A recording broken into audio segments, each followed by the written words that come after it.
Hello, everyone. I'm Major Garrett in Washington. Tonight on America Decides, NATO in the Oval Office. President Trump sits down with the Secretary General at a pivotal time as the United States pushes for a ceasefire deal between Ukraine and Russia, while Russian President Vladimir Putin says he has, quote, reservations about the deal. U.S. envoy Steve Witkoff, it's worth noting, is in Moscow for talks. Plus, looming shutdown and more market sell-off. Senate Republicans need Democratic support to move a continuing resolution to keep the government funded forward.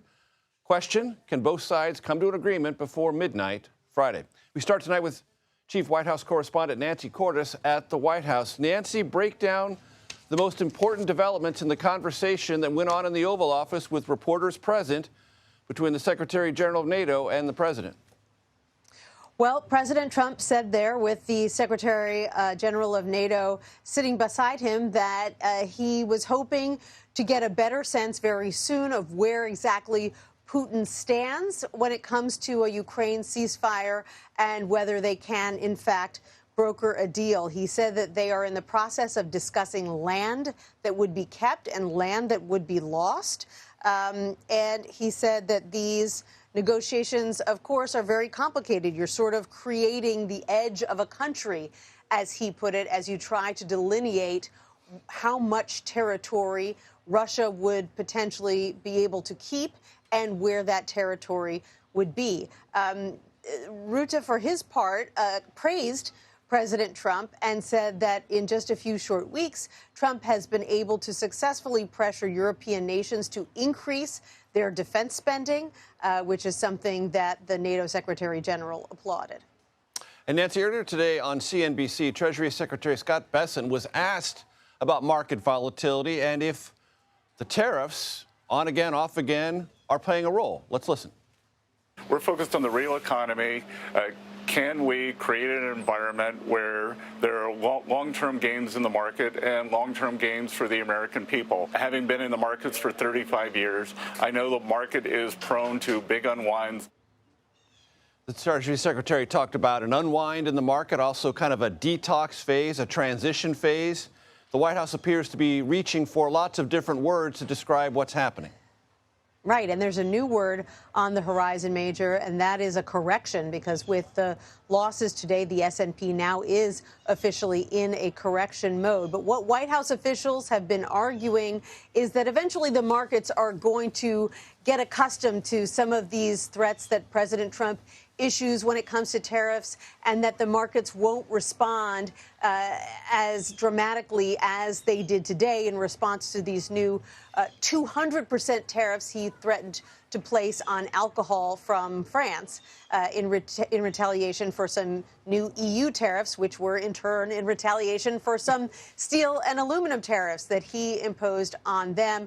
The very definition of a trade war. White House officials say eventually the markets will learn to bake that in, that eventually other countries will learn not to mess with the president, or they are going to get slapped with major new tariffs themselves. But for today, at least, we saw the Dow tumble another almost 1.5%. So clearly the markets haven't gotten used to it yet, Major. And Nancy, very quickly, I want to ask you about something that happened this morning. The White House pulled the nomination of Dave Weldon as the head of the CDC. What are they saying about that? Well, they said that they pulled his nomination because it was clear that he didn't have the votes, which is a pretty blunt admission for a White House. Usually they'll try to talk around it when something like this happens. In this case, they really couldn't, because his confirmation hearing was about to get underway in the Senate when they pulled the nomination. Weldon, who is a former member of Congress, had expressed deep skepticism in the past about vaccines and had argued that perhaps they caused autism, which was something that troubled enough Republican senators, and it only takes a handful, that they had gone directly to the White House to express those concerns. And the White House could do the math. They could see that they probably were not going to have the votes, so they pulled the plug. Nancy Cordes, thank you very much. I want to bring in our Chief Foreign Affairs correspondent, Margaret Brennan, also the moderator of Face the Nation. Margaret, you have two areas of expertise. I want to plumb both of them. First, foreign policy. How do you and how should the country evaluate what Putin has said so far about reservations, wanting to meet directly with Trump? How do we read all this?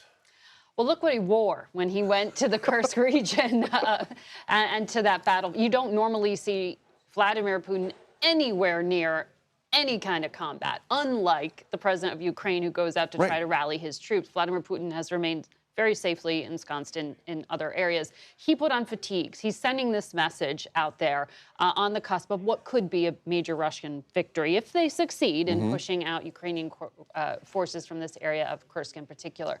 But both that, sort of staging the visuals, then what we heard from Yuri Ushakov, the foreign policy advisor to Vladimir Putin, who said to the state broadcaster this morning that they're not interested in this ceasefire, is setting the table and setting expectations low. Ushakov said he spoke to Mike Waltz, national security advisor to the president of the United States, and said before the envoy, Steve Witkoff, landed in Moscow, that this wasn't a promising offer, what the Trump administration in Ukraine had hammered out just days ago in Saudi Arabia.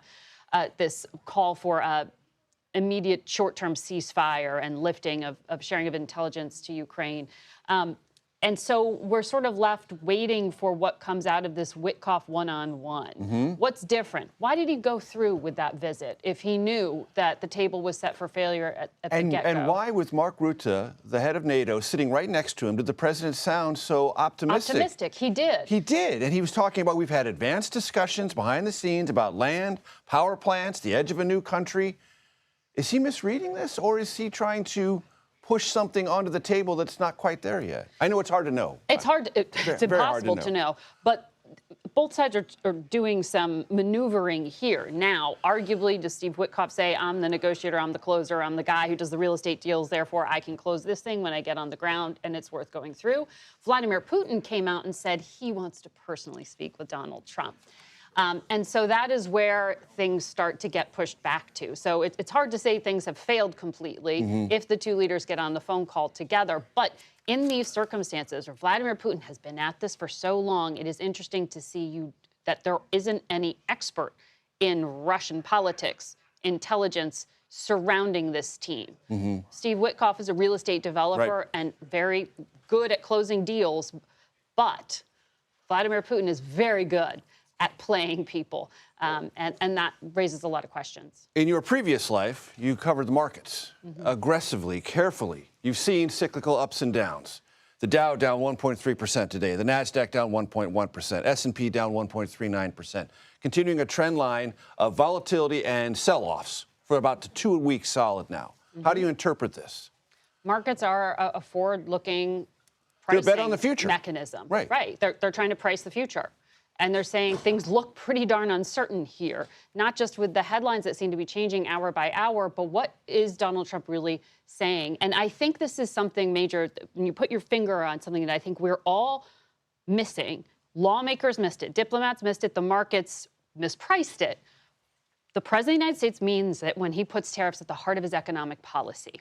He is arguing, and he did it again with Rutte in the Oval Office, this idea of unplugging America from the global supply chain and unplugging it from the global markets and going back to a period of time in the late 1800s where there were high tariffs at a time when there wasn't a global supply chain, at a time when there was child labor in this country, at a time where it was cheap labor for a lot of reasons, and there were restrictions that went in and made it much more expensive to make things in America, right? There are a lot of factors, is my point.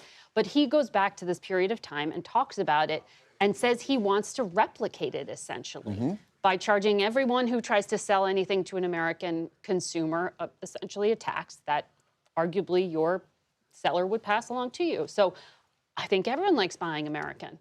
But look at the tag of where your items were made. Right. And what the price implications are of all of this. And that's one of the things that the market is pricing and selling off on. Exactly. Trying to figure out what it's going to cost for those businesses to conduct their businesses and what it's going to be like to try to sell into a consumer base facing this uncertainty right now. 2 areas of expertise. Margaret, Brennan, thanks for sharing both. Major. I appreciate it.